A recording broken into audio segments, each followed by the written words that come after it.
Hello' বন্ধু বান্ধৱীসকল, আজি আমি এইটো ভিডিঅ'ত স্বামী বিবেকানন্দই কৈ যোৱা এনেকুৱা 30টা অমূল্য বিষয়ৰ ওপৰত আলোচনা কৰিবলৈ গৈ আছোঁ যিবিলাকে আপোনাৰ জীৱন সলনি কৰি দিব। তো বলক বন্ধু বান্ধৱীসকল, বেছি টাইম নষ্ট নকৰি ভিডিঅ'টো আৰম্ভ কৰা যাওক। আৰু ভিডিঅ'টো আৰম্ভ কৰাৰ আগত আপোনালোকক মনত পেলাই দিওঁ যে আগত আহি থকা কিছুমান এনেকুৱা ভিডিঅ'ৰ কাৰণে আমাৰ চেনেলটো ছাবস্ক্ৰাইব কৰিবলৈ নাপাহৰিব। এটা ভাল চৰিত্ৰৰ নিৰ্মাণ জীৱনত হাজাৰটা সমস্যাৰ সন্মুখীন হোৱাৰ পিছতহে হয়। আপোনাৰ জীৱনটো এটা লক্ষ্যত নিৰ্ধাৰণ কৰা, আপোনাৰ সম্পূৰ্ণ মন প্ৰাণ অকল সেইটো লক্ষ্যতে নিৰ্ধাৰণ কৰা আৰু বাকী সকলোবিলাক অলাগতিয়াল চিন্তা মনৰ পৰা উলিয়াই দিয়া। দেখিবা আপুনি এদিন লক্ষ্যটো প্ৰাপ্তি হ'বলৈ সক্ষম হবাই হ'বা। এইটোৱে সফলতাৰ মূল মন্ত্ৰ। যদি কোনোবা দিন আপোনাৰ সন্মুখত একো সমস্যা নাথাকে, তেনেহ'লে আপুনি নিশ্চিত হ'বা যে আপুনি কোনোবা ভুল ৰাস্তাৰে গৈ আছে। কাৰণ আপুনি সত্যত থাকিলে প্ৰথমে কিবা নহয় কিবা সমস্যাৰ সন্মুখীন হ'বই হ'ব। জীৱনৰ ৰাস্তা বনাই থোৱা নাপাবা কেতিয়াও, সেইটো ৰাস্তা নিজে বনাই ল'ব লাগিব। আৰু যোনে যেনেকুৱা ৰাস্তা বনাব তেখেতে তেনেকুৱা ঠাইলৈহে গৈ পাব। এই ব্ৰহ্মাণ্ডৰ সকলোবিলাক শক্তিয়ে আগৰ পৰাই আমাৰ, কিন্তু সেইজন মানুহ আমিয়ে হয় যিজন নিজৰ চকুত হাত ৰাখি কান্দিবলৈ ধৰোঁ যে কিমান অন্ধকাৰ এই পৃথিৱী। এজন নায়ক হোৱা আৰু কোৱা যে মোৰ কোনো ভয় নাই।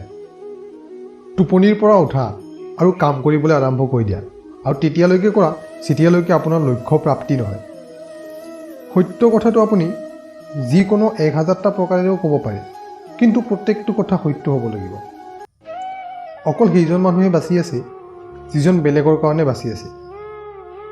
আমি যিমানে পুৰণি খাৱাই ডোখৰ সোণৰ বস্ত্ৰৰে হ'লেও ঢাকি ৰাখিব চেষ্টা নকৰোঁ কিয়, কিন্তু এদিন এনেকুৱা আহিব যিদিনা সেই সোণৰ বস্ত্ৰখন আঁতৰি যাব আৰু সেইডোখৰ খাও ইমান ভয়ংকৰ ৰূপত চকুৰ সন্মুখত প্ৰকট হ'ব যে আপুনি ভাবিবই নোৱাৰিব। সম্ভাৱ্যৰ সীমা জনাটো মাত্ৰ এটাই উপায় যে অসম্ভাৱ্য কথাটোৰ আগলৈ গুচি যোৱা। জীৱনত বেছি সম্পৰ্ক থকাৰ দৰকাৰ নাই, কিন্তু যি থাকে তাত জীৱন থকাৰটো দৰকাৰী। সংঘৰ্ষ যিমান ডাঙৰ হ'ব যিটো সিমানেই ডাঙৰ হ'ব। দিনত আপুনি এবাৰ নিজৰ সৈতে কথা পতা, নহ'লে আপুনি এজন বহুত ভাল মানুহৰ সৈতে কথা পতাৰ সুযোগ হেৰুৱাই পেলাবা। দুনিয়াৰ মানুহ নিন্দা কৰক অথবা তামাচা, যদি আপুনি সত্যত আছে তেনেহ'লে সেইবিলাকৰ ওপৰত গুৰুত্ব নিদি নিজৰ কাম কৰি যোৱা। যেনেকৈ বিভিন্ন উৎসৰ পৰা উৎপন্ন হোৱা পানী গৈ সাগৰত মিলি যায়, ঠিক একেদৰে ভাল হওক বা বেয়া হওক আমি মনেৰে ভবা সকলোবিলাক কথা ভগৱানৰ তাত গৈ পায়। কাকো নিন্দা নকৰিবা। যদি আপুনি সহায়ৰ বাবে হাত আগবঢ়াব পাওঁ তেনেহ'লে নিশ্চয় আগবঢ়াবা, আৰু যদি আপুনি নোৱাৰা তেনেহ'লে আশীৰ্বাদ কৰিবা যাতে তেখেতে গন্তব্য স্থানলৈ গৈ পায়। কেতিয়াও নাভাবিবা যে আত্মাৰ কাৰণে কিবা অসম্ভৱ বুলি। এনেকৈ ভবাটো হৈছে ধৰ্মৰ বিপৰীতে যোৱা। এইটো সকলোতকৈ ডাঙৰ অধৰ্ম। যদি কিবা কামত পাপ হয় তেনেহ'লে এইটো কথাতে পাপ হয় যে তুমি নিজকে নিৰ্বল বুলি কোৱা অথবা বেলেগক নিৰ্বল বুলি কোৱা। যদি টকা পইচা ধন সম্পদ বেলেগৰ কিবা সহায়ৰ কাৰণে কামত আহে তেনেহ'লে ইয়াৰ কিবা মূল্য আছে, অন্যথা ই এটা বেয়া বস্তুৰহে বজা, আৰু ইয়াৰ পৰা যিমান সোনকালে মুক্ত হ'ব পাৰি সেইটোহে ভাল। আমি সেইজন মানুহ যিজনক আমাৰ মনটোৱে সৃষ্টি কৰিছে। সেইকাৰণে এইটো কথাৰ ওপৰত সদায় গুৰুত্ব ৰাখিবা যে আমি মনেৰে কি ভবা হয়। শব্দ গুণ হয়, ইয়াৰ নিজৰ চিন্তাধাৰা আছে আৰু ই দূৰলৈ যাত্ৰা কৰিব পাৰে। পৃথিৱীখন এখন ব্যায়ামশালা হয়, আমি ইয়াত নিজকে মজবুত বনাবৰ কাৰণে আহিছোঁ। বাহিৰৰ চৰিত্ৰটো ভিতৰৰ চৰিত্ৰৰ এটা ডাঙৰ ৰূপ। ভয় দুৰ্বলতাৰ চিন। থিয় হোৱা, সাহসী হোৱা, শক্তিশালী হোৱা আৰু সকলোবিলাক প্ৰশ্ন নিজৰ মূৰত জাপি লোৱা, আৰু ভাবিবা যে নিজৰ ভাগ্যৰ ৰচয়িতা তুমি নিজেই। জীৱনটো বহুত সৰু। এই পৃথিৱীত যিকোনো বস্তুৰ ওপৰত অহংকাৰ অস্থায়ী হয়।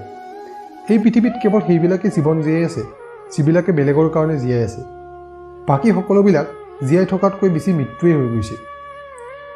যিটো শিক্ষাৰে আমি জীৱন নিৰ্মাণ কৰিব পাৰোঁ, ভাল মানুহ এজন হ'ব পাৰোঁ, চৰিত্ৰ গঠন কৰিব পাৰোঁ, ভাল বেয়াৰ মাজত বিচাৰ কৰিব পাৰোঁ, বাস্তৱিকতে সেইটোকে শিক্ষা বুলি কোৱা হয়। ভয় আৰু ৰৈ যোৱা ইচ্ছাই সকলোবিলাক দুখৰ মূল কাৰণ। সকলো সময়তে পবিত্ৰ আৰু সৎ চিন্তা কৰিব লাগে। বেয়া সংস্কাৰক দবাই ৰখাৰ এইটোৱে একমাত্ৰ উপায়। নিজৰ স্বভাৱৰ প্ৰতি সত্য হোৱাই সকলোতকৈ ডাঙৰ ধৰ্ম।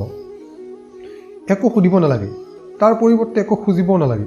যি দিবলৈ আছে দি দিয়া, আৰু সেইটো এদিন অন্য ৰূপত তোমালৈকে নিশ্চয় ঘূৰি আহিব।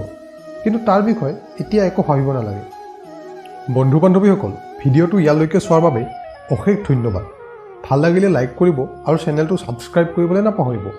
আজিলৈকে ইয়াতে পিছত আকৌ এটা নতুন ভিডিঅ'ৰ সৈতে পুনৰ আপোনালোকৰ মাজত উপস্থিত হ'মহি। ধন্যবাদ। জয় আই অসম।